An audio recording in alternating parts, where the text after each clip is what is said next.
साताको अन्तिम कारोबार दिन आज बिहिबार नेप्से 19.4 अङ्कले बढेको छ। यो सँगै नेप्से 2688.55 अङ्कमा चढेको छ। यसैगरी क वर्गका कम्पनीहरूको कारोबार मापन गर्ने सेन्सेटिभ इन्डेक्स पनि 7.8 अङ्कले बढेर 457.93 अङ्कमा पुगेको छ।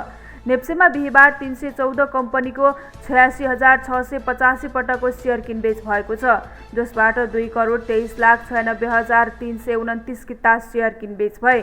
सोही अनुसार कुल कारोबार रकम 9,82,70,682 रुपैयाँ पुगेको छ। नेप्सेमा आज 13 समूहको सेयर कारोबार भएकामा 4 वटाको बढ्दा बाँकी सबै राताबमै रहे। नेप्सेमा आज बढी कमाउने कम्पनीको सूचीमा ओम मेगाश्री फार्मास्युटिकल्स अग्र स्थानमा छ। बढी गुमाउने कम्पनीको सूचीमा पहिलो स्थानमा बाराही हाइड्रोपावर कम्पनी लिमिटेड परेको छ। यसैगरी बढी रकम कारोबार गर्ने कम्पनीको सूचीमा गान्धी ग्रुप पावर लिमिटेड पहिलो स्थानमा परेको छ।